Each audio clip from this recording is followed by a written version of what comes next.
అందరికీ హాయ్ అండి. ముఖ్యంగా జన సైనికులకి, వీర మహిళలకి నాదొక చిన్న విన్నపం అండి.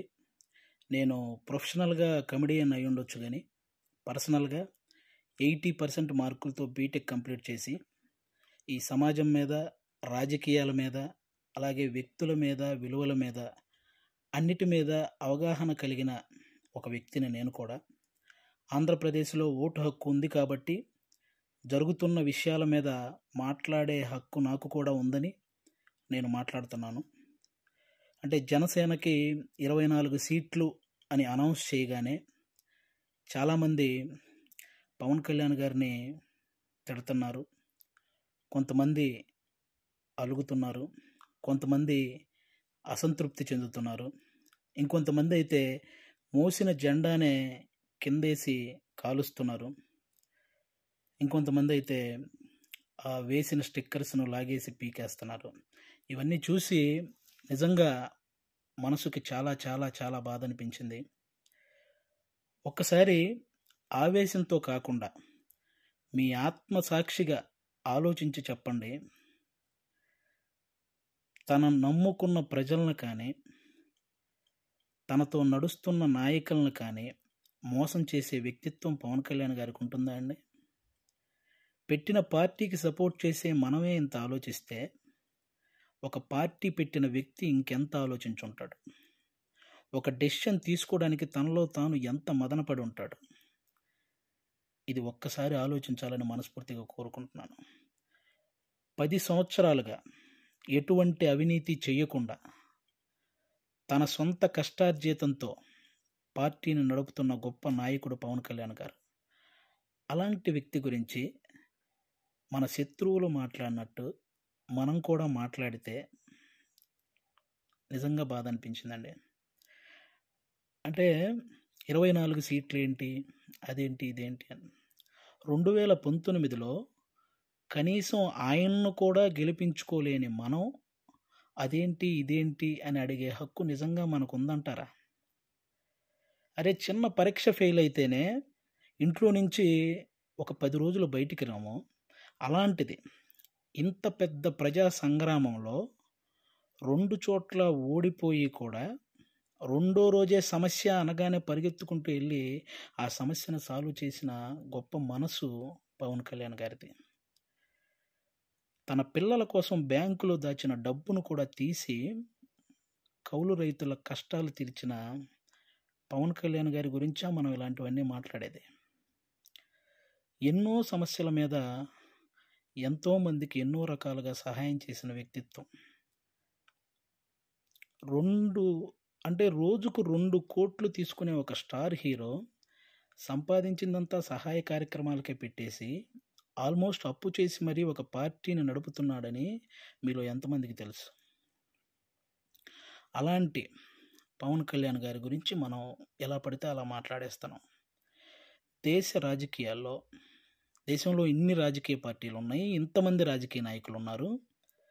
ఎవరైనా సరే మేము అధికారంలోకి వస్తే అది చేస్తాం, ఇది చేస్తాం అనేవాళ్ళే కానీ ప్రతిపక్షంలో ఉండగా ఏనాడైనా వాళ్ళ జేబులో నుంచి ₹1 తీసి ఎవరికైనా సహాయం చేశారా?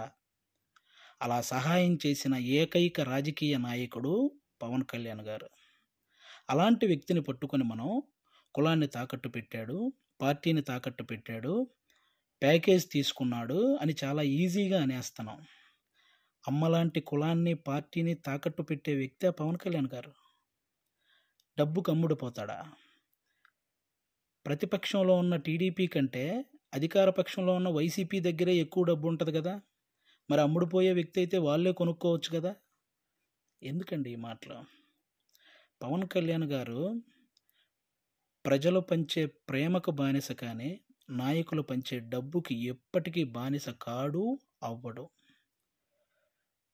అభిమానించడం అంటే మనకు అనుకూలంగా ఉన్నప్పుడు జై కొట్టడం, అనుకూలంగా లేనప్పుడు బాయ్ చెప్పడం కాదండి.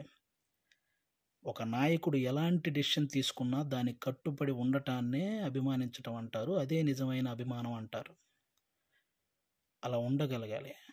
ఎవరో రెచ్చగొట్టే మాటలు మన మీద కావాలని చూపించే జాలికి వాటిని చూసి మన నాయకుడిని మనమే ఎప్పుడూ తక్కువ చేసి మాట్లాడకూడదు. అలాగే టీడీపీ కార్యకర్తలకు కూడా నా నుంచి ఒక చిన్న విన్నపం అండి. 2014లో ఒక్క సీటు కూడా ఆశించకుండా పూర్తి మద్దతు చంద్రబాబు నాయుడు గారికి ప్రకటించారు. ఆ త్యాగాన్ని గుర్తించాలని మనస్ఫూర్తిగా కోరుకుంటున్నాను. అలాగే 2023లో 14 సంవత్సరాలు ముఖ్యమంత్రిగా చేసిన ఒక వ్యక్తిని, పేద కుటుంబాల్లో ఎంతోమంది పేద విద్యార్థులు వాళ్ళు ఐటీ జాబ్ చేయొచ్చు, అమెరికాలోకి వెళ్ళి సెటిల్ అవ్వచ్చు అని ఈ ఐటీని తెలుగు రాష్ట్రాల్లో ప్రతి ఒక్కరికి పరిచయం చేసినటువంటి చంద్రబాబు నాయుడు గారు లాంటి వ్యక్తి ఒక 70 ఏళ్ళ పైబడిన వ్యక్తిని జైల్లో పెడితే నిజంగా చాలామందికి బాధ అనిపించింది. అలాగే పవన్ కళ్యాణ్ గారు అక్కడికి వెళ్ళి కలవడం జరిగింది. పొత్తు అనేది పెద్ద సభలు పెట్టి ఆడంబరంగా చేసుకోవచ్చు, కానీ అలాంటి ఆడంబరాలు కోరుకోలేదు. అక్కడ కష్టాన్ని చూశాడు. ఆ జైలు ముందుకు వచ్చి అక్కడే పొత్తును ప్రకటించాడు. ప్రకటించిన వెంటనే జన సైనికులందరికీ ఏం చూసించాడో తెలుసా? అవసరంలో మనం ఆదుకున్నాం కాబట్టి అనవసరంగా టీడీపీని ఎవరైనా తక్కువగా మాట్లాడడం కానీ, తప్పుగా మాట్లాడడం కానీ చేయొద్దని జన సైనికులందరికీ సూచించారు. ఒక సభలో మనం మాట్లాడేటప్పుడు జనసేన, టీడీపీ అని సంబోధిద్దాం, వాళ్ళు మాట్లాడేటప్పుడు టీడీపీ, జనసేన అని సంబోధిస్తారు అని కూడా చెప్పి కార్యకర్తల్లో ఒక ఉత్సాహాన్ని నింపారనమాట. అంటే ఒక పొత్తు ధర్మాన్ని ఇంతకంటే నిజాయితీగా పాటించే వ్యక్తి ఎవరైనా ఉంటారా? ఎక్కువ సీట్లు తీసుకొని ఇన్నే గెలిచాడా అనిపించుకోవటం కంటే, తక్కువ సీట్లు తీసుకొని అన్నీ గెలిచాడు అనిపించుకోవటం కరెక్ట్ అని భావించి 24 సీట్లకే పరిమితం అయ్యారు. కాబట్టి టీడీపీ కార్యకర్తలందరికీ రేపొద్దున ఆ 24 చోట్ల టీడీపీ కార్యకర్తల ఓటు ట్రాన్స్ఫర్ ఖచ్చితంగా జనసేనకు జరగాలి. ఆయన త్యాగాన్ని రుణం తీర్చుకోవాల్సిన సమయం వచ్చిందని నేను అనుకుంటున్నాను. అలాగే పవన్ కళ్యాణ్ గారి మాటని గౌరవించి జనసేన కార్యకర్తలు కూడా టీడీపీ నిలబడ్డ ప్రతి చోట ఆ ఓటు ట్రాన్స్ఫర్ జరగాలని మనస్ఫూర్తిగా కోరుకుంటున్నాను. చాలామందికి ఈ 24 సీట్లు ఏంటి, అదేంటి అని అసంతృప్తిగా ఉన్న వాళ్ళకి ఒక చిన్న ఎగ్జాంపుల్ చెప్తాను. మహేంద్ర సింగ్ ధోని క్రికెటర్ మీ అందరికీ తెలుసు. ఆయన వచ్చిన కొత్తలో స్టార్టింగ్లో డకౌట్ అయ్యాడు. ఆ తర్వాత మంచి మంచి షాట్లు కొట్టి ఒక 24 పరుగులు చేశాడు. ఇతనిలో గేమ్ ఉంది అని అందరికీ తెలిసేలా చేశాడు. ఆ తర్వాత గేమ్ చేంజర్ అయ్యాడు. ఆ తర్వాత గేమ్ విన్నర్ అయ్యాడు. ఫైనల్గా క్రికెట్నే శాసించాడు. మన నాయకుడు కూడా అంతే. స్టార్టింగ్లో 2 చోట్ల ఓడిపోయి ఉండొచ్చు. ఇప్పుడు 24 సీట్లతో అసెంబ్లీలోకి 21 సీట్లతో అసెంబ్లీలోకి వెళ్ళొచ్చు, 3 పార్లమెంట్ సీట్లు గెలవచ్చు. రాజకీయం బాగా తెలిసినవాడు అని అందరూ అనుకోవచ్చు. ముందు ముందు ఆయనే గేమ్ చేంజర్ అవ్వచ్చు, ఆయనే గేమ్ విన్నర్ అవ్వచ్చు. మీరు చూస్తుండగానే ఈ రాజకీయాల్ని శాసించవచ్చు. కాబట్టి ఎప్పుడు ఎవరిని తక్కువగా, అంత ఈజీగా ఒక పార్టీ నడిపే అధ్యక్షుడు ఎంత ఆలోచించుంటే ఇవన్నీ చేస్తుంటాడని గుర్తుపెట్టుకొని మాట్లాడాలని మనస్ఫూర్తిగా కోరుకుంటున్నాను. ఆయన నిలబడ్డ 24 సీట్లు గెలిపించి ఒక మంచి పొజిషన్లో ఉంచండి. మన మనసులో ఉన్న పొజిషన్కి ఆయనే చేరుకుంటారు. థ్యాంక్ యూ అందరికీ. అంటే 10 సంవత్సరాల నుంచి పార్టీ నడుపుతున్న ఒక వ్యక్తికి 10 సీట్లు తగ్గగానే ఎలా పడితే అలా మాట్లాడుతుంటే 2 డేస్ నుంచి ఏం చేయాలో అర్థం కాక ఒకసారి నేను మాట్లాడాలనిపించి మాట్లాడాను. తప్పు మాట్లాడుంటే క్షమించండి, కరెక్ట్ మాట్లాడుంటే కన్విన్స్ అవ్వండి. Thank you. జై హింద్, జై జనసేన. Thank you.